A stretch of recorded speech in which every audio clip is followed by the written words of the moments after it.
महान, तू है सारे जग की शान। युवा तू बन सर्व महान, तू है सारे जग की शान। शिव पिता की आश तुम्हीं पे, तू कर विश्व का कल्याण।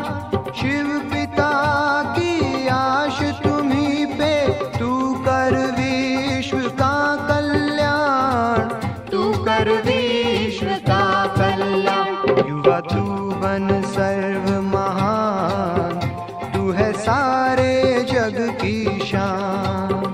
युवा तू बन सर्व महान, तू है सारे जग की शान।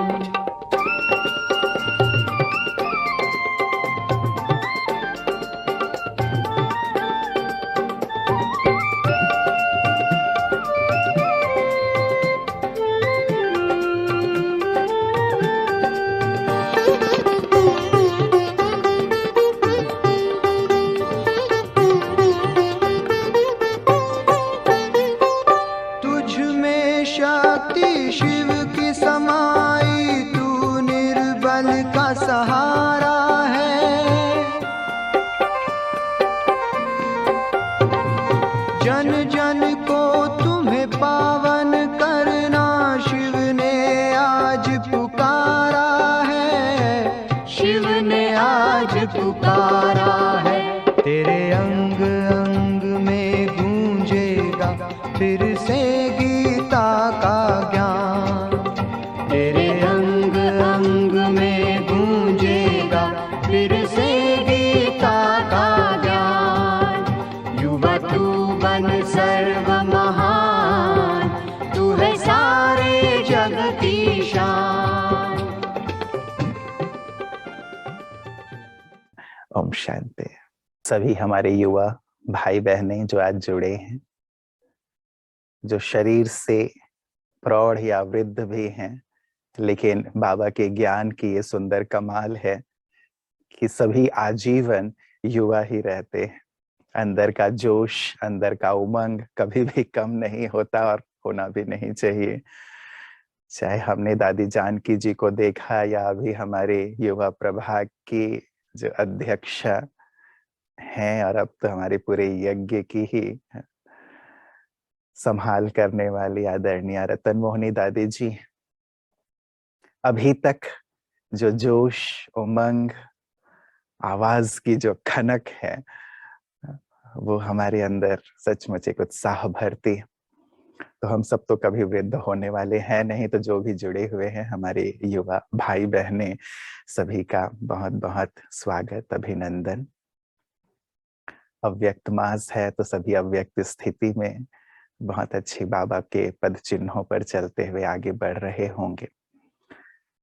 अनुभव की बात भाई ने कही, शुरुआत की बात की कैसे आना हुआ।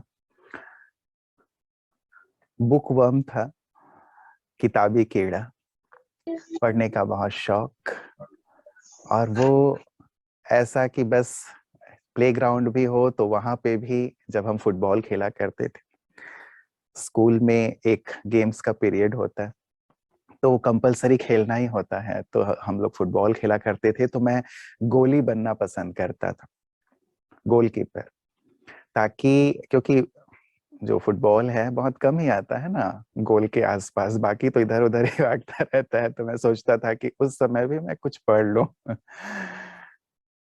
तो अपनी स्टडी के लिए बहुत ज्यादा था कि मैं अच्छे से अच्छा अध्ययन करूं, मेडिकल फील्ड में जाने का लक्ष्य था कि, और वो इसलिए क्योंकि सेवा भावना थी बहुत अंदर में, पूर्व जन्मों की ही रही होगी कि सबकी सेवा करूं, समाज की सेवा करूं, ऐसी एक भावना थी। बीच में मेरे स्कूल और घर के बीच में एक हॉस्पिटल आया करता था, तो मैं स्कूल से आते समय वहां जरूर जाता था, एक बार देख लिया करता था कि कैसे लोग व्यथित हैं, और वो मन में एक वैराग्य का भाव भी पैदा करता था कि लोग कितने दुखी हैं, कैसे इन्हें दुख से मुक्त किया जा सकता है। और ये भी भाव कि कुछ अलग किया जाए समाज के लिए, संसार के लिए, ये भी मन में भाव आते थे। तो ये सारी एक ऊहापोह की स्थिति तो रहती थी कि क्या किया जाए, कैसे किया जाए। डॉक्टर, मेडिकल फील्ड, सेवा भावना के लिए। लेकिन थोड़ा और आगे बढ़ने के बाद एक विचार, और जो आध्यात्मिक विचार कह लें, एक परिवर्तन, कि मैं ये जानने की कोशिश करने लगा कि वास्तव में मेरा इस संसार में होने का उद्देश्य क्या है। मैं क्या ऐसा करूं जिसके लिए भगवान ने मुझे यहाँ भेजा है, या सत्य क्या है। और ये भाव मन में बहुत तीव्रता से उठने लगे। एक होता है कि ठीक है, मैंने जैसे कहा कि मैं बुकवर्म था, तो बस अच्छी स्टडी करके बढ़ना है, वो एक भाव था और उस क्रम में मैं आगे बढ़ रहा था। लेकिन एक अचानक परिवर्तन, लगभग जब मैं 15 वर्ष, 14-15 वर्ष की एज रही होगी तब की, एक अचानक परिवर्तन, और इस ओर चिंतन चलने लगा कि मैं सत्य को जानूं, सत्य को समझूं, मैं यहाँ क्यों हूं, या सृष्टि की जो रचना आदि है वो क्यों है। और मैं ये देखता था कि लोग एक ही ढर्रे में घूम रहे हैं। जो जॉब करने वाले हैं, सुबह उठे, अपना तैयार हुए, अपने जॉब पे चले गए, सारा अपना किया, रात को आए, आराम किया, फिर से सुबह उठे, फिर से वही क्रम, वही क्रम, वही क्रम करते करते जीवन का अंत हो जाता है। गृहिणियां हैं, सुबह से लेके रात तक उनका क्रम आप देखें तो प्रायः एक जैसा प्रतिदिन रहता है। तो मन में ये भाव आता था कि मानव जीवन इतना मूल्यवान है। ये कहा जाता है कि इतनी योनियों के बाद ये योनि मिली है, और वैसे भी मनुष्य जीव मंडल का सर्वोच्च प्राणी है, तो जीवन का उद्देश्य कुछ और होना चाहिए, जो शायद हम नहीं समझ पा रहे हैं। और जिस ढर्रे में पूरी दुनिया चल रही है, उसी ढर्रे में हम भी चले जा रहे हैं कि शायद यही नियति है इंसान की, यही सबको करना है। तो ये वाली बात। लेकिन लगता था कि नहीं, कुछ और होना चाहिए। क्या है वो एक तलाश थी, वो एक खोज थी। तो कभी जंगल में चले गए, कभी पहाड़ पे चले गए, कभी मंदिर में किसी एकांत में जाकर के बैठ गया और इसी विषय पर चिंतन कर रहे हैं। लेकिन सत्य का तो कुछ पता चलता नहीं था। हाँ, ये था जरूर कि कुछ है जिसे जानना है।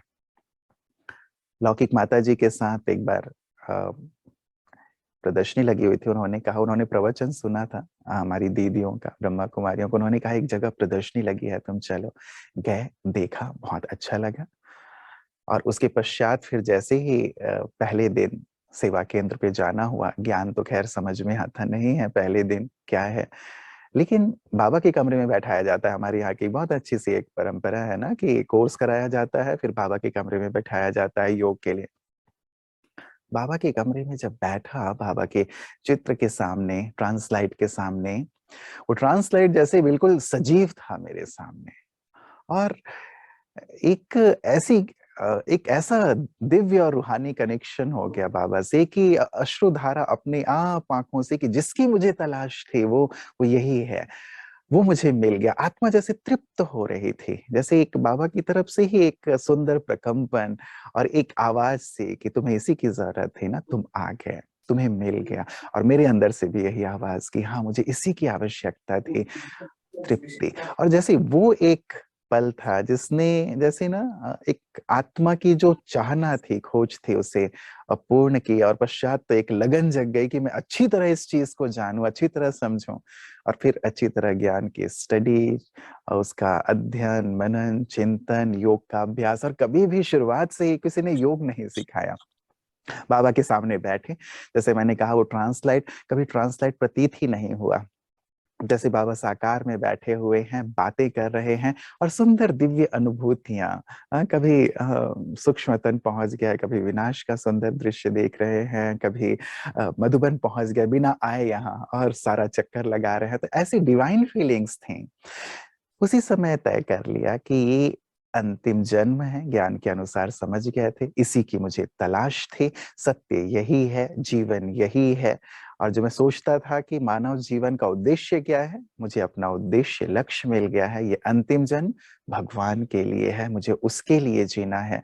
और यही सच्ची समाज सेवा होगी कि मैं सभी को सुंदर जीवन, पवित्र जीवन बनाने की प्रेरणा दूं, ईश्वरीय ज्ञान उन्हें दूं, ताकि वो भी मनुष्य से देवत्व की ओर चल सके और सच्चे सुख शांति को प्राप्त कर सकें। तो मेडिकल तो एक तरफ रह गया, एक निर्णय कि अब ये पूरा जीवन बाबा का है और मुझे संपूर्ण समर्पित होकर के ही अपनी सुंदर सेवाएं ईश्वर का मददगार बन के देना है। यद्यपि विरोध तो आप जानते हैं, यंग एज थे तो छोटे ही थे, 17-18 साल के, तो परिवार के कुछ लोग, यद्यपि सभी परिवार के सदस्य ज्ञान में आ गए मम्मी के साथ साथ, तो एक अंदर ज्ञान समझ तो थी, इसीलिए ज्यादा उनका विरोध नहीं, लेकिन अन्य लोगों का कि नहीं नहीं ये कोई एज है क्या समर्पित होने की, अपना घर बार छोड़ देने की, संसार छोड़ देने की। अच्छा स्टूडेंट था मैं, हर क्लास में टॉप किया करता था, तो सबकी उम्मीदें भी बहुत थी कि नहीं कुछ अच्छा करेगा, कुछ बड़ा करेगा, मेडिकल करे या जो भी। तो इस भाव से उन लोगों का था, लेकिन बाबा की खींच इतनी ज्यादा थी। मैं कहूंगा, देखिए एक होता है कि व्यक्ति की खुद की अपनी कई बार इच्छा होती है, लेकिन एक होता है कि ईश्वर स्वयं आपके लिए एक राह निर्मित करता है, वो आपको खींचते हैं, वो आपका भाग्य गढ़ते हैं। तो ये एक फीलिंग थी। आप सोच सकते हैं कि आज के युवा 17-18 साल के बहुत मैच्योर हो जाते हैं, लेकिन आज से यदि आप 25 साल पहले चलें, 20-25 साल पहले, तो उस समय वैसी मैच्योरिटी कम से कम मेरे अंदर तो नहीं थी, क्योंकि जो केवल किताबों तक ही सीमित हो, उसे दुनियादारी का और जीवन आगे क्या होगा उसका उतना ज्यादा तो नहीं होगा। तो भगवान की बहुत ज्यादा खींच, और उस खींच ने फिर मधुबन तक पहुंचाया, और बस आगे की यात्रा शुरू हो गई। जी भ्राता जी, बहुत सुंदर आपकी यात्रा रही है। इतनी कम उम्र में जीवन के महत्व को जान लेना कि जीवन में करना क्या है, किस चीज में सार्थकता है, सच में ये बहुत ही प्रेरणादायक बात है। और तमाम युवा भाई बहन सुन रहे हैं जो इस अभी सोच रहे होंगे कि हम समर्पित हो नहीं हो, जीवन में क्या निर्णय लें, किस दिशा में जाएं, सच में वो जरूर एक बार सोचेंगे जरूर इस बारे में कि किस तरह से आपने एक झट से, एक बिना कुछ सोचे समझे कि क्या दूसरे बोलने वाले हैं, लेकिन आपने कि जीवन को एक सही दिशा में लगाना है, उसको सफल करना है, तो आपने उस दिशा में कदम बढ़ाया। तो भाई जी बहुत ही ये सुंदर आपकी यात्रा रही है। तो भ्राता जी, जैसे हम देख रहे थे कि 1994 से यानी तकरीबन 28 वर्ष हो चुके हैं, 28 ईयर से आप ज्ञान सरोवर में समर्पित रूप से सेवाएं दे रहे हैं।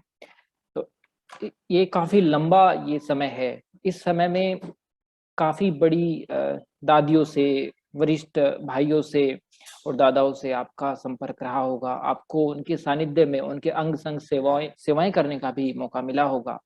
तो भ्राता जी, हम यही जानना चाहेंगे कि सबसे ज्यादा किन्होंने आपको प्रेरित किया, या कौन सी ऐसी उनकी बातें रही जो आपको आज भी जब आप सेवा के फील्ड में अपनी सेवाएं देते हैं या और भी आगे बढ़ते हैं जीवन में, तो वो चीजें आपको सहयोग देती हैं और आप आज भी उन्हें याद किया करते हैं। तो भ्राता जी, कुछ ऐसे आप अनुभव, कुछ ऐसे वाक्य आज हम युवाओं के साथ शेयर करें भ्राता जी। मधुबन में रहना मतलब ही अपने सभी दादियों के, अपने सभी दादाओं के अंग संग रहना कह लें, उनके सानिध्य में रहना, उन्हें देखना, उनसे सीखना। अब एक एक की यदि मैं बात कहूँ तो बहुत लंबी बातें हो सकती हैं, क्योंकि आप जानते हैं कि हमारी सभी, चाहे दादियां हैं, दादाएं हैं, बड़े हैं, उन सबका जीवन तो हम सबके लिए आदर्श है, प्रेरक है। तो मैं हमेशा ही एक लक्ष्य रखता था कि अपने इन बड़ों को बहुत, यदि उनके समीप रहने का अवसर ना भी मिले तो भी उन्हें देख देख करके सीखूं। और ये था कि ये इतने विश्व सेवा में व्यस्त हैं, तो हम इनका समय अनावश्यक रूप से, वैसे अनावश्यक रूप से तो नहीं होगा, परिवार है, मिलन होता है, लेकिन इतनी सेवाओं के कारण हम उनका समय ज्यादा ना लें। तो मैं दूर से ऑब्जर्व अपने सभी बड़ों को अवश्य किया करता रहा हूँ। बड़ी दादी की बात करूं तो खैर दूर से भी और साथ ही समीप से भी इन सब के साथ मिलना, बैठना, और जो हमारे सेशंस होते रहे हैं वो तो होता रहा है। तो बड़ी दादी जी हमेशा ही, जब भी राखी का जो उत्सव हुआ करता था, मुझे दादी की वो बात हमेशा याद आती है कि दादी बहुत ही प्यार से हाथ में हाथ लेकर के इतने लंबे समय तक दृष्टि देते हुए इतनी शक्ति भरते थे कि वो हर रक्षाबंधन में तो याद वो बात आती ही है, लेकिन साथ साथ अन्य अवसरों पर भी, कि हमारे बड़ों ने ये नहीं देखा। तब हम लोग, मैंने जैसे कहा कि एज भी मेरी 17 या 18 रही होगी, लेकिन छोटे हैं ऐसा नहीं, लेकिन ये आगे भविष्य में क्या करने वाले हैं, हमारे बड़ों की ये जो एक दूरदर्शिता है वो रियली हमें सीखने जैसा है। हम वर्तमान में देखते हैं कि ये छोटे बच्चे हैं या ये थोड़ी सी ऐसे हैं या थोड़ा सा उनमें किसी में कोई कमी खामी होती है, हमारी नजर वहां चली जाती है। लेकिन हमारे बड़ों ने कभी भी इन चीजों को नहीं देखा, लेकिन उस भाव से कि ये कितने आगे बाबा की सेवा करने वाले हैं या कितनी महान है कि बाबा ने इन्हें चुना है, वो जो एक नजर थी उसने महानता भरी हम सबके अंदर, मुझे ऐसा लगता है। उसने बल भरा और आगे बढ़ने में मदद की। मुझे ख्याल है, बड़ी दादी की बात बताऊं कि हिस्ट्री हॉल में कुछ ना कुछ प्रतियोगिताएं हुआ करती थी। जैसे अभी भी हम लोग यूथ विंग में अलग अलग प्रतियोगिता करते हैं, तो मधुबन वालों के लिए हुआ करती थी। तो एक शीघ्र वक्तव्य प्रतियोगिता रखी गई थी, और भी प्रतियोगिता होती थी। तो जब ये हुआ करती थी तो दादियां भी सभी आके बैठती थी। हम लोग बोलने वाले छोटे छोटे होते थे, लेकिन दादियां, चाहे बड़ी दादी जी हो, चंद्रमणि दादी जी हो, शांतामणि दादी जी हो, मनोहर दादी जी हो, सभी और सारे मधुबन वाले बैठते थे। तो ये भी एक सीखने जैसा है कि हम बहुत सीख गए हैं, हम बड़े हो गए हैं वाली बात नहीं, लेकिन छोटों को भी प्रोत्साहित करना, उन्हें भी आगे बढ़ाना, उन्हें भी बहुत ध्यान से सुनना। ध्यान से सुनना मैं इसलिए कह रहा हूं क्योंकि दादी उस समय सुना करती थी। फिर एक बार हम लोगों का जब परिचय सत्र हो रहा था, शुरुआत ही था, तो जब मैं वहां से गुजर रहा था तो मैं बोलने लगा था तब तक वहां कुछ कुछ प्रतियोगिताओं में, तो दादी किसी बहन के साथ बैठी हुई थी सामने ही, परिचय सत्र में ही। तो उस बहन ने बाद में मुझे ये बात कही कि जब आप अपना परिचय देने के लिए पहुंचे तो दादी मुझसे कह रहे थे कि ये बहुत अच्छा भाषण करता है, ये बहुत अच्छा भाषण करता है। तो वो बात अब तक मेरे दिल में इसलिए है कि दादी हेड, पूरे यज्ञ की हेड, कितनी सारी जिम्मेवारियां, कितनी सब रही होंगी, लेकिन इन बातों को भी, छोटी बातों को भी, है ना, उनके मतलब ये उस दृष्टि से देखें तो कि ठीक है, भाषण करने वाले तो बहुत हो सकते हैं ना, लेकिन उस बात को ध्यान में रखना और ध्यान में रखने के साथ उसका जिक्र किसी के साथ करना, तो वो मेरे लिए बहुत ज्यादा जैसे महत्व वाली बात थी। और दूसरी, न केवल यहाँ यहाँ तक रुकना, फिर आगे एक मैटाडोर रैली थी 1995 में, दादी ने फिर उस रैली में भी भेजा, इस छोटी एज में भी, कि नहीं ये जाएगा वहां। तो विशेषताओं को देखना और विशेषताओं को देख करके उसे कार्य में लगाना, बड़ी दादी जी की ये जो सुंदर बात थी वो हमेशा ही याद रहती है। और उनकी ये जो बातें हैं, अन्य बातें, जो छोटी छोटी सी चीजें, हम लोग एक बार 97 में बैंगलोर जा रहे थे मेले के लिए, तो दादी ने बहुत प्यार से बिठाया, सब चीजें बताई कि कैसे जाना है, ट्रेन में कैसे तुम्हें स्नान आदि करना है तो कैसे करना है, आदि आदि इत्यादि। तो जैसे नहीं किसी छोटे बच्चे को सब कुछ सिखाया जाता है, बड़ी दादी जी की ये बात। चंद्रमणि दादी जी तो बहुत शेरनी थी, शक्ति थी, और इतना ज्यादा कुमार कुमारियों के लिए कि मेरे पवित्र कुमार हैं, मेरे शक्तिशाली कुमार हैं, ये बाबा को प्रत्यक्ष करेंगे, तो ऐसे जो जोश भरते थे, वो जोश सचमुच अब तक काम कर रहा है कि उनका जो विश्वास, ये मेरे मेरे कुमार हैं, क्योंकि चंद्रमणि दादी जी ज्ञान सरोवर में निमित्त थे शुरू से ही। और वैसे हम लोगों ने बहुत जल्दी क्या कहें, बाबा ने उन्हें अपने पास बुला लिया। यदि कुछ वर्ष और रहते तो हम सबका था कि दादी हम लोगों को शायद कुछ और बना के जाती, लेकिन ड्रामा ड्रामा है। फिर जब मनोहर दादी जी आई तो उन्होंने अपनी पालना से हम सबको सींचा। तो क्या बताऊं और क्या ना बताऊं, बहुत सारे अनुभव हैं। और इन दादियों के, अपने बड़ों के, हम सब कुमार कुमारियां या सारे ही ब्राह्मण कुलभूषण हमेशा ही आभारी रहेंगे, जिन्होंने अपने प्यार से, निश्चल प्यार से, निस्वार्थ प्यार से हमेशा आगे से आगे बढ़ाया है, पालना दी है, विश्वास रखा है, जिम्मेवारियां दी हैं। जी भाई जी, बहुत ही सुंदर आपने ये अनुभव शेयर किए हैं। निश्चित तौर पर बड़ों की जो पालना हमें मिलती है, जो निस्वार्थ प्रेम हमें मिलता है, वो कहीं न कहीं हमें आगे बढ़ाता ही है और हमें आगे के रास्ते के लिए, आगे की यात्रा के लिए शक्ति भी हम में भरता है। तो जितने भी युवा भाई बहन अब जुड़ रहे हैं, उनको भी बता दें कि आज यज्ञ रतन प्रभु परवाने इस युवा प्रभाग की श्रृंखला के अंदर आज हमारे साथ जुड़े हैं आदरणीय रुपेश भाई जी, जो कि ज्ञान सरोवर में समर्पित रूप से अपनी सेवाएं दे रहे हैं। आप सभी जानते ही होंगे कि जर्नलिज्म और मास कम्युनिकेशन में भाई जी ने ग्रेजुएशन किया है, और उसके अलावा समाधान, हर कोई जानता है समाधान में भाई जी को हर समय देखते ही हैं सभी भाई बहन। उसके अलावा छू लो आसमान जो कि आध्यात्मिक प्रश्नोत्तरी की एक श्रृंखला रही है, रूह रिहान जो कि अवेकनिंग पे अभी भी चल रही है, काफी अच्छी श्रृंखला, और एक मुलाकात करके जहाँ पे अलग अलग वीआईपी आते हैं या जो समाज में एक बड़े तबके के जो लोग होते हैं उनके साथ भी एक मुलाकात के अंदर भाई जी हमें मिल ही जाते हैं, हम इनको देखते हैं। तो इस तरह का बहुत ही भाई जी का सुंदर सफर रहा है। तो अगर आपके मन में कोई सवाल हो भाई जी से, अगर आप कुछ पूछना चाहते हो तो आप चैट बॉक्स में भेज सकते हैं, या फेसबुक पे लाइव है तो फेसबुक के कमेंट बॉक्स में आप अपना सवाल भेज सकते हैं। तो हम कुछ चुने हुए सवाल भाई जी के साथ शेयर करेंगे और उनके द्वारा उनके हल को भी जानेंगे। तो भ्राता जी, मीडिया से आप जुड़े हैं, आप एंकरिंग करते हैं, मन संचालन आप करते हैं, काफी प्रोग्राम्स में आप संचालक होते हैं। तो भ्राता जी, जब हम मीडिया में जाते हैं या सेवाएं करते हैं, कहीं ना कहीं हम बाह्य मुक्ता की तरफ जाते हैं, तो कहीं ना कहीं हमें काफी लोगों से डील करनी पड़ती है या अलग अलग जाके जाके प्रोग्राम भी करने होते हैं। तो वहीं दूसरी तरफ आध्यात्मिकता में हमें काफी अंतर्मुखता की तरफ जाना होता है। तो कैसे भाई जी आप इतने अच्छे से उसका बैलेंस रख पा रहे हैं? किन सिद्धांतों को या किस प्रिंसिपल को आप फॉलो कर रहे हैं? किन बातों पर विशेष ध्यान देते हैं जब आप मीडिया की सेवाएं भी करते हैं, तो जिससे कि आप निर्बाध रूप से बिना किसी समस्या के इस राह पर आगे बढ़ रहे हैं सुचारू रूप से और दूसरों में भी नई प्रेरणा का सुंदर संचार कर रहे हैं? तो भ्राता जी, इस बारे में युवा भाई बहनों को अपना हमको बताएं। मीडिया को चुनने का लक्ष्य ये था,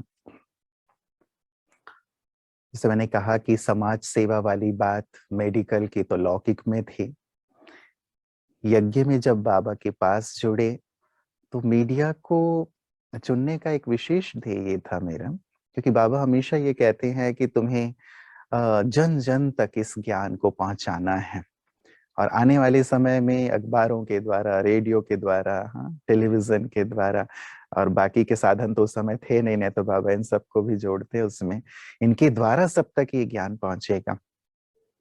तो जेहन में एक बात थी कि हमें बाबा को प्रत्यक्ष करना है, बाबा के संदेश को जन जन तक ले जाना है, तो यही एक माध्यम है। दो चीजें हैं देखिए, एक तो हमारी अपनी अलौकिक स्थिति, आध्यात्मिक स्थिति, जिसके माध्यम से हम अपने जीवन से लोगों को सिखाते हैं, अपने वाइब्रेशन से आत्माओं तक पहुंचते हैं, और यही एक स्थिति प्रत्यक्षता का साधन बनेगी। ये तो है ही है जिसमें हम सबका, सभी ब्राह्मणों का ध्यान है, होना चाहिए।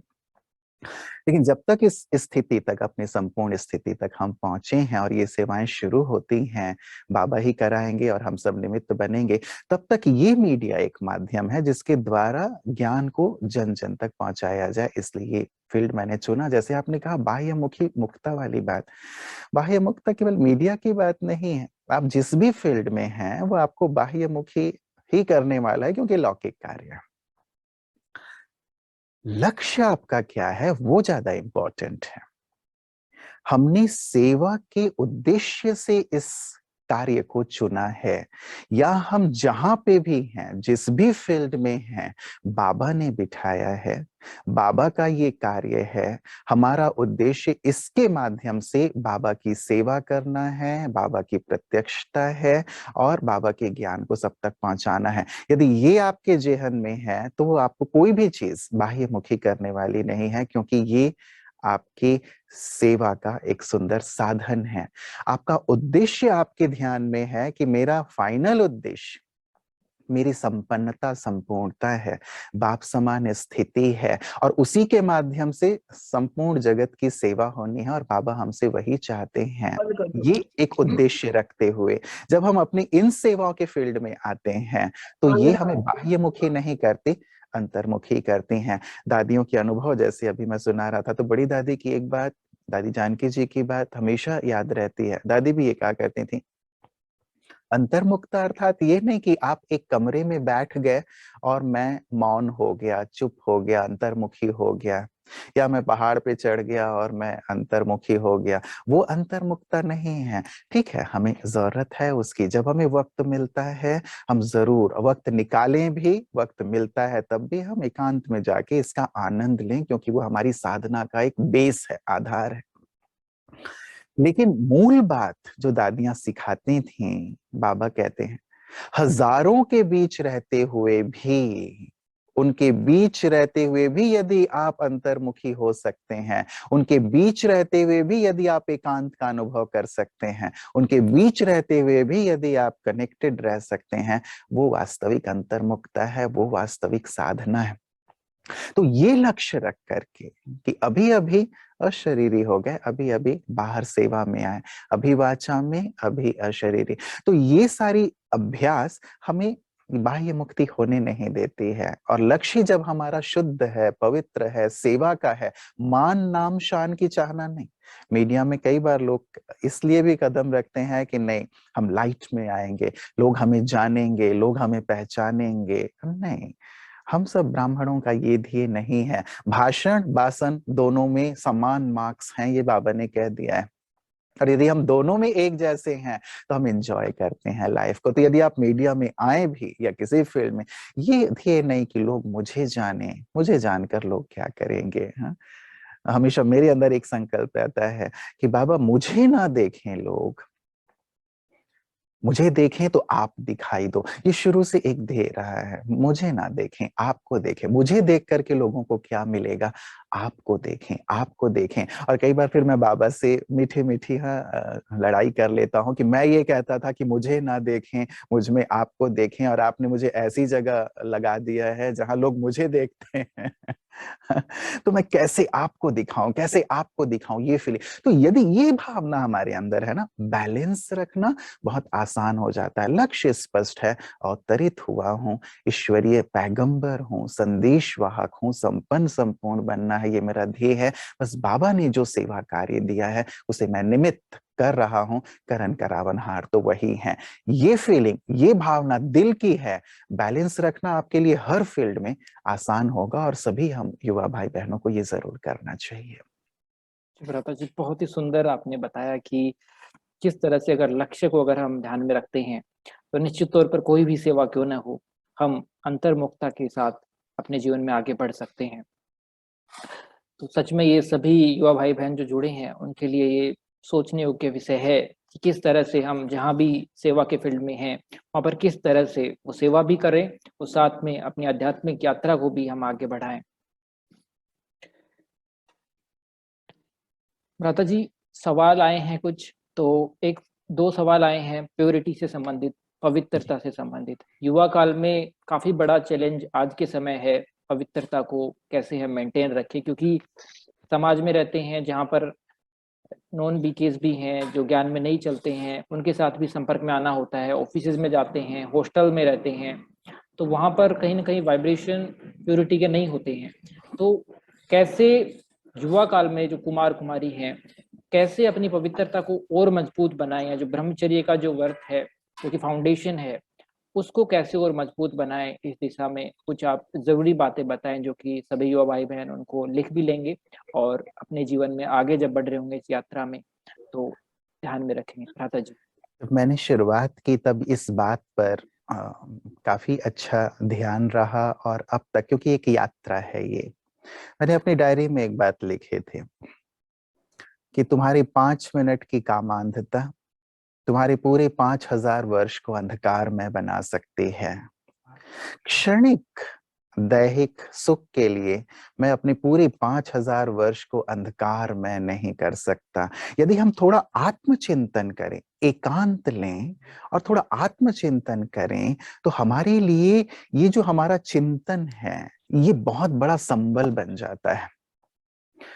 क्या करना है और क्या नहीं करना है वर्तमान समय के अनुसार, भगवान क्या कह रहे हैं, समय की क्या मांग है, और मुझे ये करने से क्या मिलेगा, ये करने से क्या मिलेगा। यदि थोड़ा हम एकांत में अपने आप के साथ बैठकर अपने मन के साथ बातें कर लेते हैं, मन ही तो इधर उधर भागता है ना, उसके साथ बातें कर ले कि हे मन तुझे क्या चिंतन करना है, हे बुद्धि तुझे क्या देखना है, हे आत्मन तुझे किस दिशा में चलना है। अभी समय है संपूर्ण पावन बनने का, अभी समय है बस अब घर जाने का, नई दुनिया में आने का। और ये सब जो तुम देख रहे हो, जो देह चमकते दमकते हुए दिख रहे हैं, थोड़ा उनके अंदर जाकर के देखो कि अंदर क्या है। अंदर यदि एक बार देख लोगे तो ये जो अंदर गंध भरी हुई है उसे देख करके तुम विरक्त हो जाओगे। तो क्यों इसमें तुम उलझ रहे हो? देह में मिट्टी से ही तो खेलते आए हो अब तक, देखो अपनी स्थिति क्या हो गई है। अब तो तुम आत्मा को देखो, तुम हो ही संपूर्ण पवित्र। पांचों स्वरूपों का हम सुंदर यदि ऐसे एकांत में खुद से बातें करते हुए कर लें अभ्यास और इसे अपने जीवन का अंग बनाएं, तो रियलाइज होना शुरू हो जाएगा कि सचमुच मेरी पवित्रता मेरा सबसे बड़ा श्रृंगार, मेरा सबसे बड़ा खजाना है। अनादि स्वरूप में भी संपूर्ण पावन हूं, आदि में मध्य अपने स्वरूप को मैं देखूं, ब्राह्मण स्वरूप को देखूं भगवान के सम्मुख, मेरा फरिश्ता स्वरूप संपूर्ण पावन। यदि हम इसी चक्र लगाते रहें, हमारी पवित्रता सहज हो जाती है।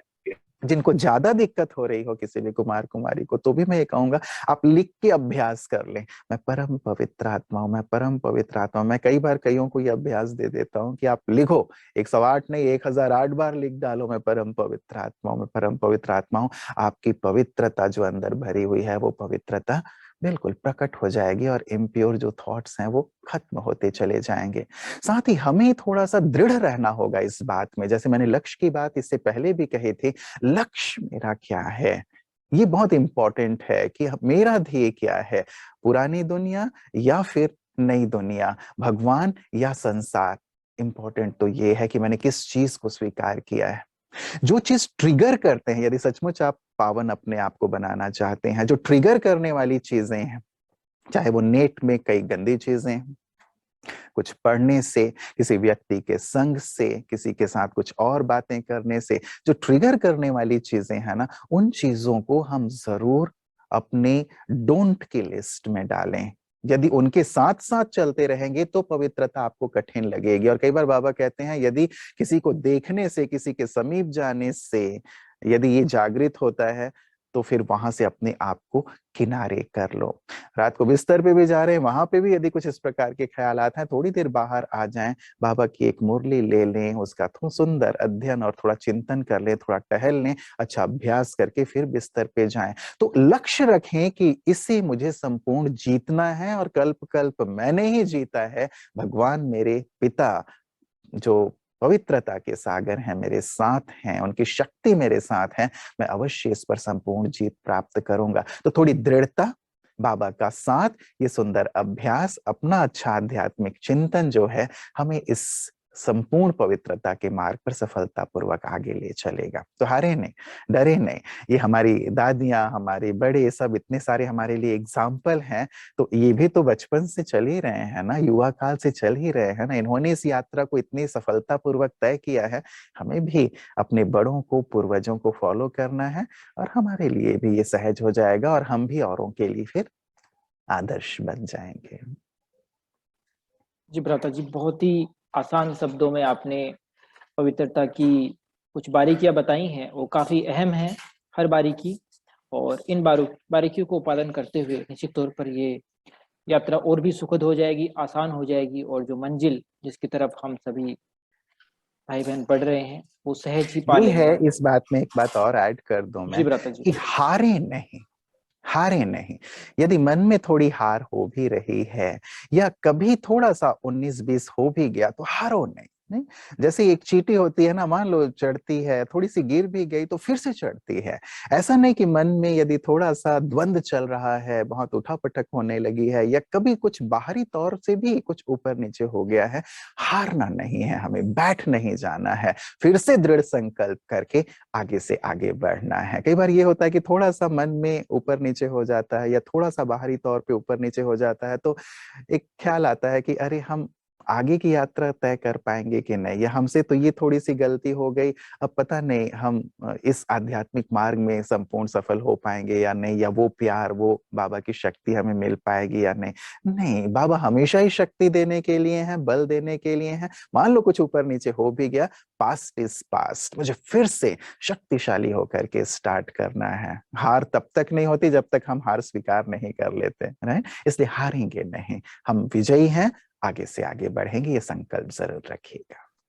जी भ्राता जी, बिल्कुल आपने सही कहा। कहते भी है ना कि लहरों से डरकर नैया पार नहीं होती और कोशिश करने वालों की कभी हार नहीं होती।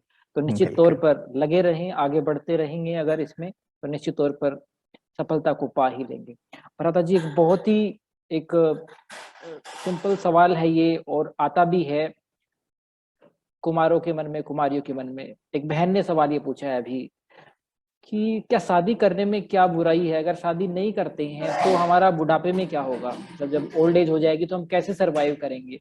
और जब हम बीमार हो जाएंगे तो हमें परिवार वालों की या फैमिली मेंबर्स की जरूरत पड़ती है। तो कैसे ये मन में ख्यालात इस तरह के आते हैं, तो कैसे समझाएं खुद को, या कैसे उस समय खुद को सकारात्मक रखें? भ्राता जी बताएं, क्योंकि ये काफी कुमार देखिए, कुमारियों का सवाल है। भक्ति मार्ग में भी मीरा ने अपना महल छोड़ दिया, क्योंकि कुमारी बहन का हमारा प्रश्न है। मीरा के पास सारे सुख सुविधा के साधन थे, उसने अपना महल छोड़ दिया, सारे सुख सुविधा के साधन छोड़ दिए, केवल एक के लिए, है ना, केवल एक, मेरी तो एक गिरधर गोपाल दूसरों ना कोई। यदि मीरा ने ये सोचा होता कि अरे यदि मैं महल छोड़ दूंगी, निकल जाऊंगी, तो फिर आगे चल के, अभी तो मैं यंग हूँ, बुढ़ापे में मेरा क्या होगा, किसी ने कुछ और किया, बीमार पड़ गई तो क्या होगा, क्या आज मीरा को हम याद करते? इतने सारे स्वतंत्रता सेनानी, जिनमें भाई भी थे, बहनें भी थीं, कुमार कुमारियां थीं, नाम तो आप जानते हैं, लंबी फहरिस्त है। यदि उन्होंने ये सोचा होता कि अरे हम कूद पड़े हैं, हाँ, अब आगे नाथ न पीछे पगहा, कुछ ऐसी बात, हाँ, हमारा क्या होगा आगे चल करके, हाँ, तो देश क्या स्वतंत्र हो पाया होता? देखिए बहन, जिन्हें कुछ करना है, हाँ, वो ये सारी चीजें नहीं सोचते। और हमारे साथ सबसे बड़ा बल ईश्वर है, जिसके आधार पे पूरा भक्ति मार्ग भरा हुआ है, भक्तों की जिसने हुंडी भर दी, हाँ, भक्तों के लिए जिन्होंने अपना सब कुछ, हाँ, क्या कहें, व्यवस्था कर दी। आप देखें यदि भक्ति मार्ग में, तो आप पाएंगे भक्ति में भी भगवान ने इतना कुछ भक्तों के लिए किया है, तो हम जब उनके लिए करेंगे, क्या वो हमारे लिए नहीं सोचेंगे? मैं आपके लिए चिंतन का प्रश्न छोड़ रहा हूं। अभी कुछ दिन पहले ही, शायद 1 2 3 दिन पहले ही, बाबा ने कहा कि लौकिक में भी यदि कोई किसी की आज्ञा मानता है, तो उसके ऊपर कितना प्यार बरसता है, कितनी दुआएं दिल की निकलती हैं, और सामने वाला जैसे उसके लिए सब कुछ करने को तैयार हो जाता है। लौकिक की बात है, यदि कोई आज्ञा मानता है, तो हम भगवान की आज्ञा मानकर यदि पवित्र रहते हैं, भगवान की आज्ञा मानकर उनके मार्ग पर चलते हैं, क्या वो हमारे लिए व्यवस्था नहीं करेंगे?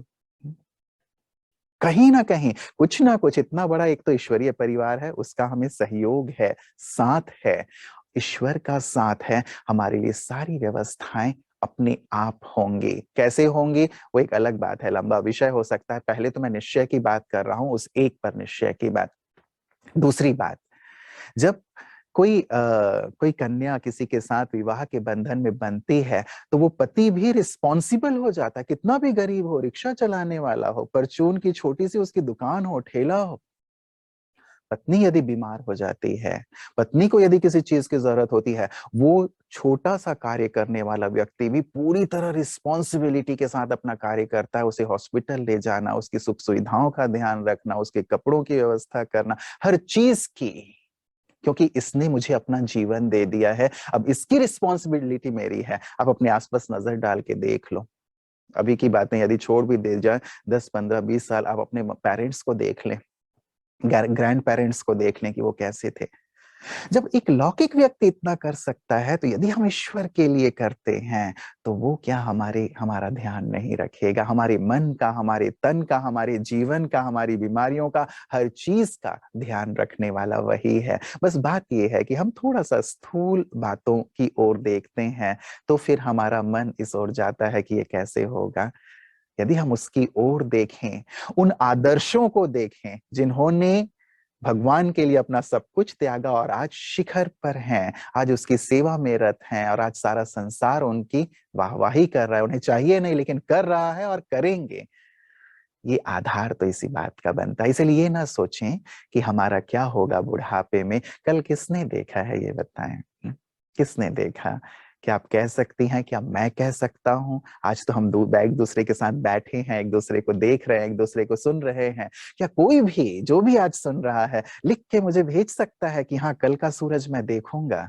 नहीं, कल का भरोसा नहीं है और हम सोचते हैं कि बुढ़ापे में क्या होगा। आज आज मेरे पास है, आज भगवान मेरे साथ हैं, आज भगवान कुछ करने को कह रहे हैं, आज समय को मेरी जरूरत है, संसार को मेरी जरूरत है। उन्हें छोड़िए, आप कूद पड़िए। और एक चीज आजकल बहुत ज्यादा मैं शेयर भी कर रहा हूँ, इसके बाद आप आगे अपना प्रश्न लें। यदि आप भगवान को देखते हैं, संसार आपको देखने लगता है। यदि आप भगवान की सुनते हैं, संसार आपकी सुनने लगता है। यदि भगवान के लिए आप जीते हैं, एक को देख के उसके लिए जीते हैं, सारा संसार अपना सब कुछ आपके आगे अर्पित करने को और आपके लिए जीने को तैयार हो जाता है। ये एक इटर्नल लॉ है, इस पर जरूर विचार कीजिएगा। जी भ्राता जी, बहुत सुंदर। ये एक एक बात ऐसे है जैसे कि छप जानी चाहिए और सबने नोट भी किया होगा। मैंने भी ये बातें लिख ली हैं निश्चित तौर पर। काफी ये बातें समय समय पे प्रेरणा देने वाली प्रेरणादायक बातें हैं और ऐसे सवाल मन में आए ही ना, सच में उनसे काफी दूर हमें ऐसे सवालों से ये बिंदु ज्ञान के हमें लेके जाते हैं। भ्राता जी, दो बहनों के सवाल आए हैं, एक जैसे ही सवाल हैं, उनको एक साथ ही बता रहे हैं। बहन ये कह रहे हैं कि ज्ञान में आने से पहले ही उनकी शादी हो चुकी है। अब पति हैं वो ज्ञान में नहीं चलते हैं, सपोर्ट नहीं करते हैं, तो पवित्रता में कहीं न कहीं विघ्न आ रहे हैं। दूसरी तरफ दूसरी बहन ये कह रहे हैं कि घर वाले चाहते हैं कि बच्चा चाहते हैं घर वाले, तो उसके लिए उनको फोर्स किया जा रहा है। तो कैसे ऐसी परिस्थिति में जो जिनकी शादी हो चुकी है या जो पवित्र रहना चाहते हैं, तो उनको किस बात का ध्यान रखना चाहिए या उन्हें कौन से अभ्यास करने चाहिए जिससे कि इस विघ्न से या इस समस्या से वो जल्दी बाहर निकलें और अपना पुरुषार्थ आगे बढ़ाते रहें, पवित्रता के पथ पे आगे बढ़ते रहें? जी भ्राता जी। ये बातें अभी की नहीं, लेकिन यज्ञ की प्रारंभ से ही आती रही हैं, हम सब इसे अच्छी तरह जानते हैं। बाबा ने आज की मुरली में भी ये बात कही कि युक्ति निकालनी है। कैसे युक्ति से हम अपने आप को बचाएं, युक्ति से अपने आप को सेफ रखें। तो जो भी युक्तियां हैं, आप जानते हैं, एक तो है कि हम अच्छी आध्यात्मिक साधना करें। जितना अच्छा हमारा एक एक ओरा होता है, पवित्र ओरा होता है, वो ऑटोमेटिक हमारे लिए एक फेवरेबल सिचुएशंस क्रिएट करता चला जाता है। मैं पवित्रता की देवी हूँ, इष्ट देवी हूँ, भगवान की राइट हैंड हूँ, भगवान की नैनों में समाई हुई हूँ, संपूर्ण पावन आत्मा हूँ। जितनी अच्छी हमारी एक अच्छी अवस्था होगी, पवित्र एक स्वमान के सुंदर अभ्यास होंगे, ये अच्छी एक वाइब्रेशन क्रिएट करेंगे। एक चीज। दूसरी चीज जिस पे हम सबको बहुत गहराई से ध्यान देना है, खास मैं अपने इन बहनों के साथ साथ सभी को कहना चाहूंगा, न केवल इस प्रश्न के लिए लेकिन अन्य आपकी बातों के लिए। वी आर द क्रिएटर, हम क्रिएट करने वाले हैं। क्यों ना मैं अपने कल को क्रिएट करूं, क्यों ना जो सिचुएशन हमारे फेवर में नहीं लग रहे हैं उसको अपने अनुसार, अपने योग की शक्ति से, अपने संकल्प की शक्ति से क्रिएट करूं कि पूरा परिवार, सभी आत्माएं हैं, बाबा के बच्चे हैं, पति के लिए भी कि ये भी बहुत शुद्ध आत्मा है, पवित्र आत्मा है, मेरी बहुत अच्छी साथी है, सहयोगी है, इस पवित्र मार्ग में मुझे चलने में बहुत अच्छा सहयोग प्रदान कर रही है। और विजन देख, मैं भी और ये भी दोनों ही साथ साथ बहुत अच्छे से पवित्र मार्ग पर चल रहे हैं। पॉजिटिविटी के साथ, विश्वास के साथ और बहुत अच्छे योग के वाइब्रेशंस देते हुए हम ये कार्य करें, आप देखेंगे कि वो चीजें क्रिएट होती चलती हैं। ऐसी आत्माओं को आत्मा देखते हुए भी हम प्योर वाइब्रेशन, जैसे किसी को हम एसएमएस भेजते हैं, व्हाट्सएप करते हैं, दिन में 5 बार 7 बार, जब भी वो सामने है नहीं है, आत्मा देखते हुए बहुत प्योर वाइब्रेशन, ये बहुत अच्छी आत्मा है, शुद्ध आत्मा है, पवित्र आत्मा है, मेरे बहुत अच्छे साथी हैं, सहयोगी हैं, इस आध्यात्मिक मार्ग में मुझे चलने में मदद कर रहे हैं। भोजन पानी सब उनको अच्छे से चार्ज करके हम दें। और जहां तक रही बात कि कई बार फोर्सफुली ये बातें सामने वाले की तरफ से आती है, तो जैसे मैंने कहा, कुछ युक्तियां हम जरूर अपनाएं। बहनें जानती हैं कि उनके पास कई फिजिकल प्रॉब्लम्स भी रहती हैं, तो आप कुछ युक्तियां, कुछ बातों के साथ कोशिश करें उस चीज को पोस्टपोन करने की। थोड़ा सा आगे ले जाने की, बहुत प्यार से, बहुत शालीनता से, बहुत योग युक्त होकर के, तो वो चीजें हमारी मदद में आती चलती हैं। और कहीं कहीं आवश्यकता थोड़ी सी दृढ़ता के साथ शेरनी बनने की भी होती है। अब ये चीजें दोनों आपको देखनी है कि कहाँ बहुत प्यार से, शालीनता से कार्य हो जाता है और कहाँ हमें थोड़ी सी शक्ति बनने की जरूरत होती है। तो सांप भी मर जाए, लाठी भी ना टूटे, ये कार्य हमें करना है, क्योंकि परिवार को भी आपको आश्रम बनाना है, परिवार को भी आपको पवित्र स्थल बनाना है, वो भी नहीं छोड़ना है जो बाबा कहते हैं। इसीलिए युक्ति से, योग युक्त रहते हुए, अच्छे वाइब्रेशंस देते हुए, एक अच्छा क्रिएट करते हुए फ्यूचर की सब कुछ बहुत सुंदर है, श्रेष्ठ है, मेरे फेवर में है। और जहां बातें बहुत कड़ी हो जाती हैं, जैसे एक सामने ही आ जाती वो परिस्थितियां, तो वहां पे भी थोड़ा सा इन युक्तियों को यूज करते हुए आगे बढ़ें। फिर भी मैं एक चीज कह दूं इसमें, मान लीजिए कभी थोड़ा सा गिरावट आ भी गई, मतलब आपकी इच्छा के विरुद्ध कुछ हो गया, तो उस बात को लेकर बहुत ज्यादा परेशान मत हो।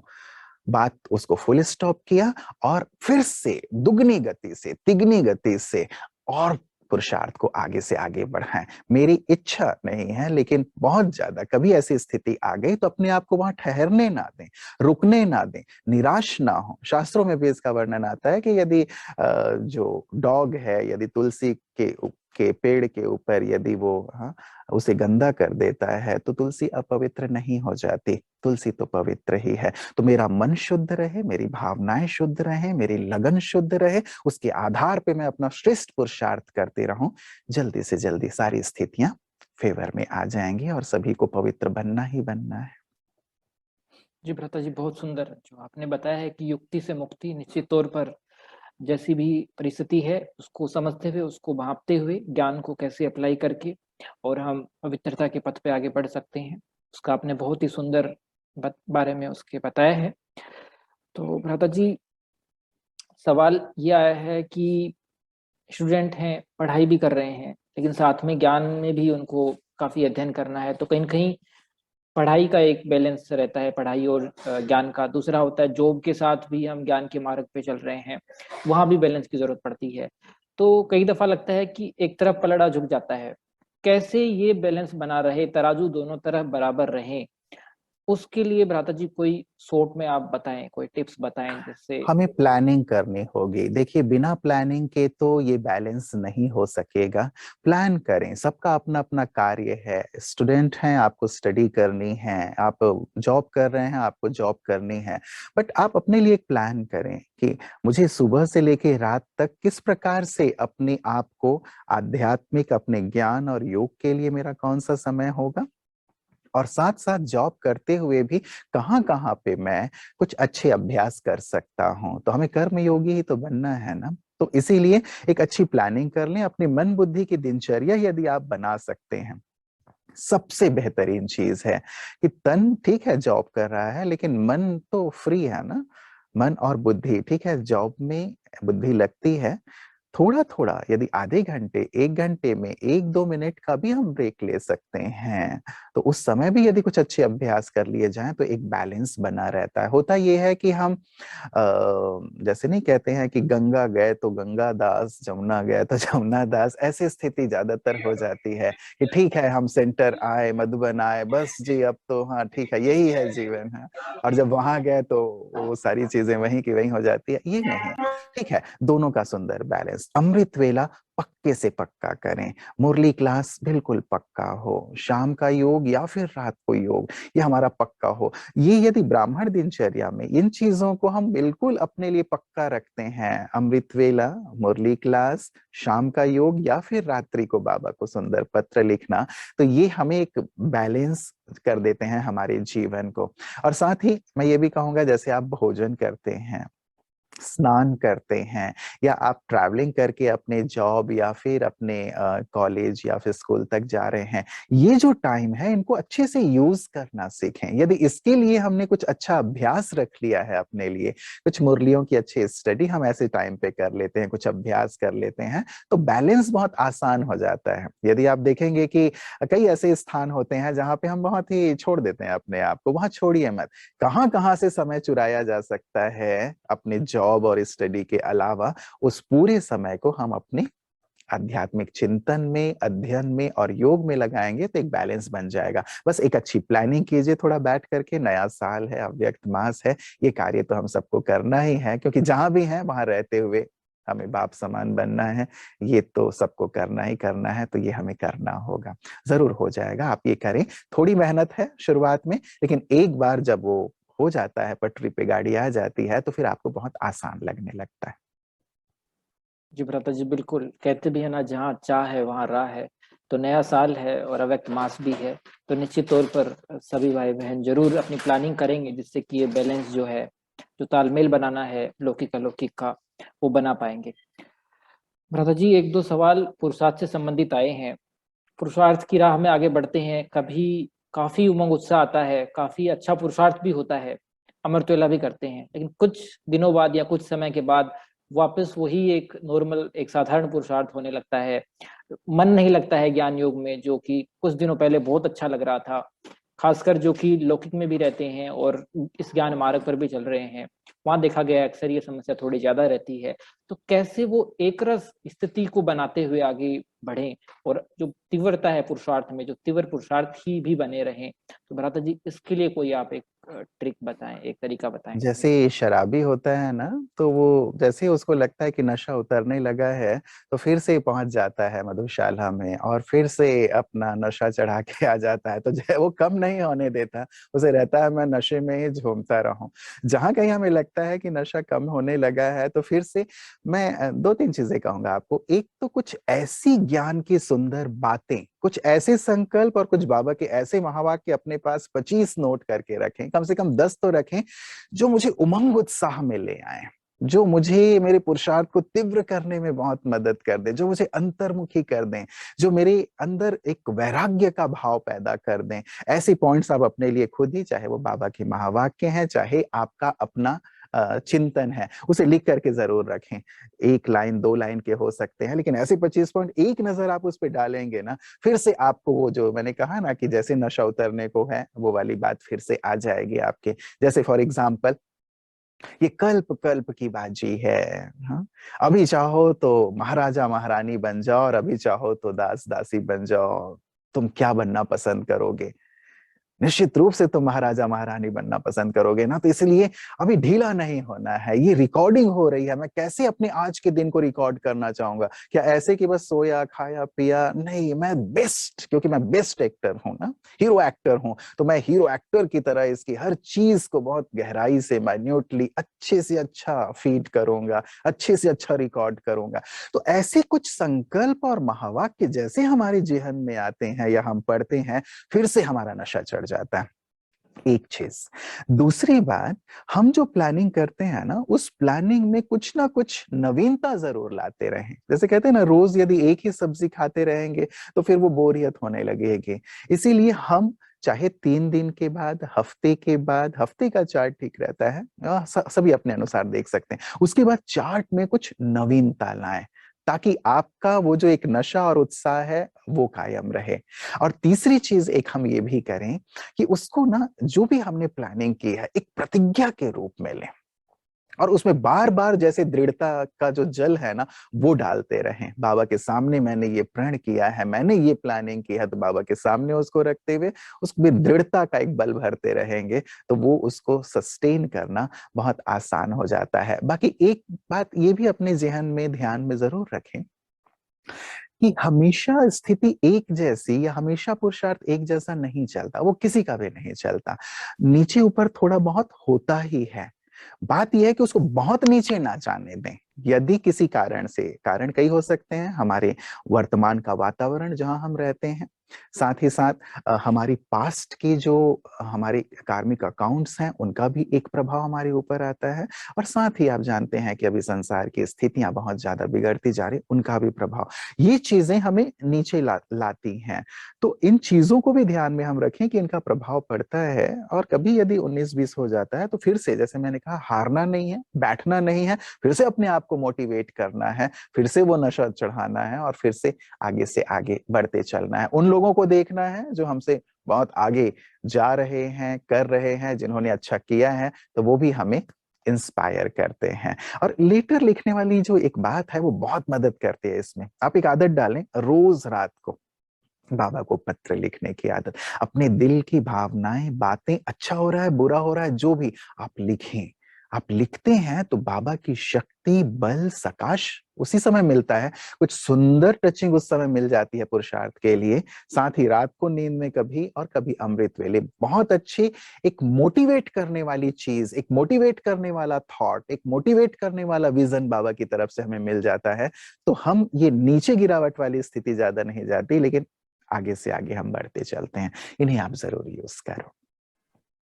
जी भ्राता जी, बहुत सुंदर। एक एक बात निश्चित तौर पर चैट बॉक्स में कमेंट्स भी आ रहे हैं कि इतनी प्रैक्टिकल बातें हैं, अभी ही तुरंत तीव्र पुरुषार्थ की एक नई लगन लग चुकी है। जो भी भाई बहन सुन रहे हैं उनमें सच में ये बहुत ही प्रैक्टिकल बातें हैं जिन्हें अप्लाई करना भी आसान है, और निश्चित तौर पर हम सभी युवा करेंगे भी इसको।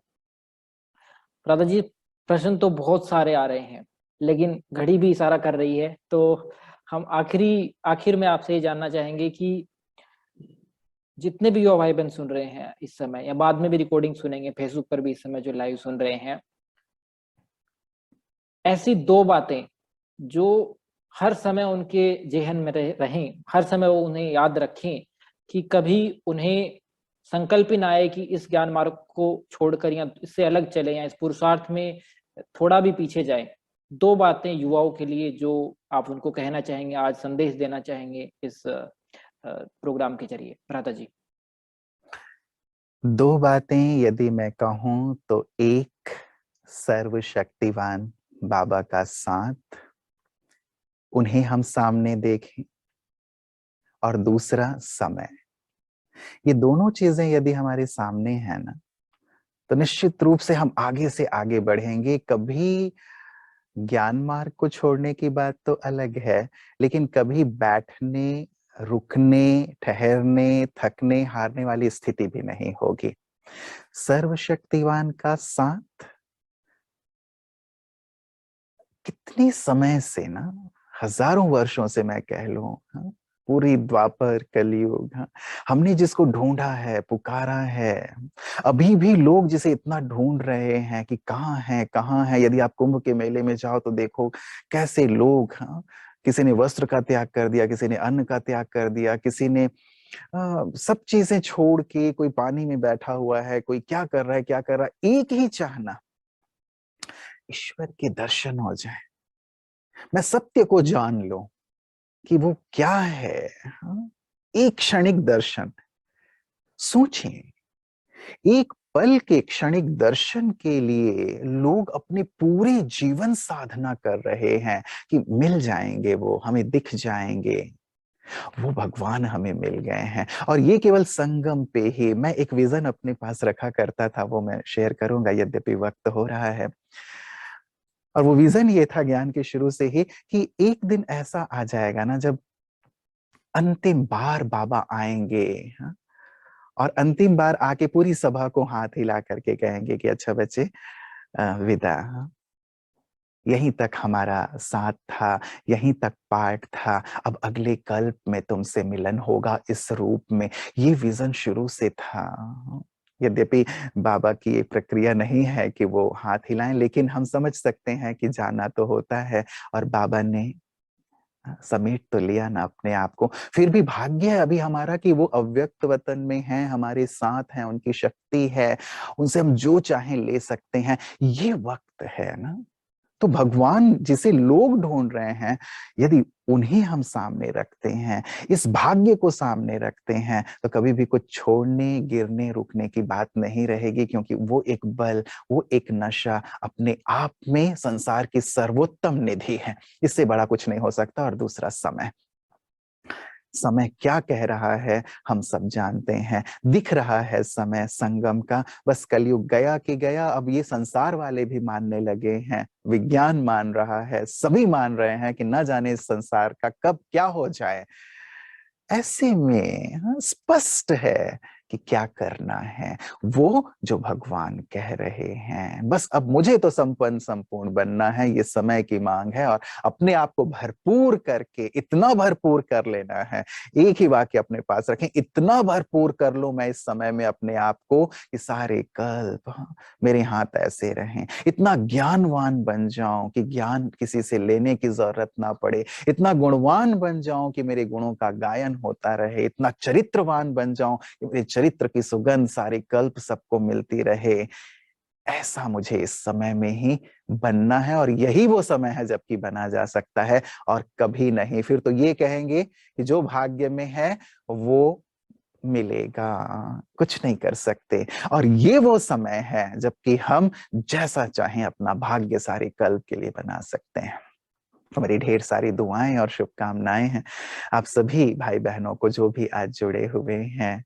आप परिवार के सदस्य हैं, मेरे बहुत प्यारे भाई और बहन हैं, बाबा के इस ईश्वरीय परिवार के अनमोल रत्न हैं आप सभी एक एक। तो सबके लिए दिल की बहुत सारी दुआएं हैं कि ये पूरा वर्ष आपके लिए बहुत बहुत सुखद हो, मंगलमय हो। ये अव्यक्त मास भी आपको बहुत गहराई से बाबा के साथ का अनुभव कराने वाला हो, आपको संपन्नता की ओर ले चलने वाला हो। और आपने जो भी अपने लिए रेजोल्यूशन रखे हो इस वर्ष के, उन्हें भी आप संपूर्ण रूप से कर पाए, उसके लिए भी मेरे दिल की बहुत सारी दुआएं और शुभकामनाएं। बहुत बहुत शुक्रिया। ओम शांति।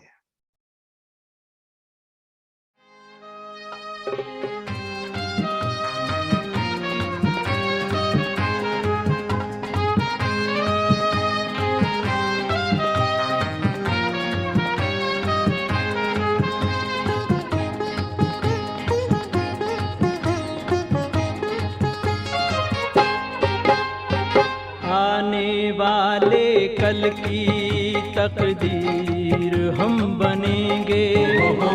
आने वाले कल की तकदीर हम बनेंगे। सोने का भारत होगा, सोने का भारत होगा, तदबीर वो करेंगे। आने वाले कल की तकदीर हम बनेंगे। आने वाले कल की तकदीर हम बनेंगे।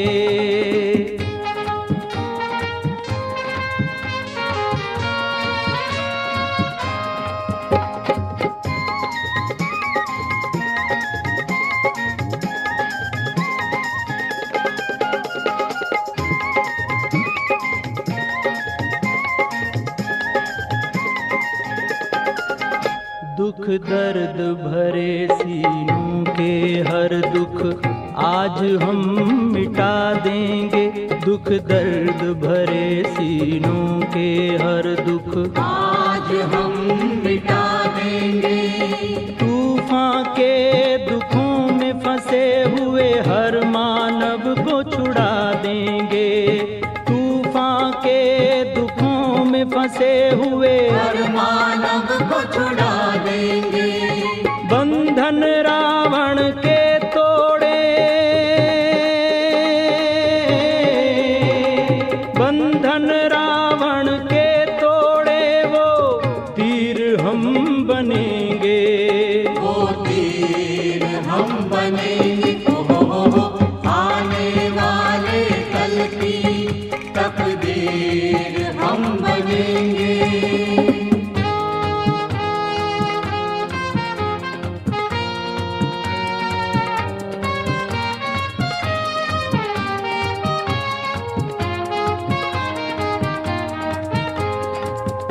छाया अंधेरा विकारों का, राह नजर नहीं आती है।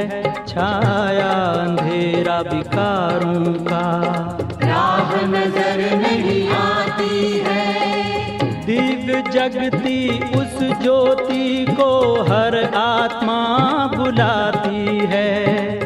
दिव्य जगती उस ज्योति को हर आत्मा बुलाती है। अंधकार धरा से हटाने को,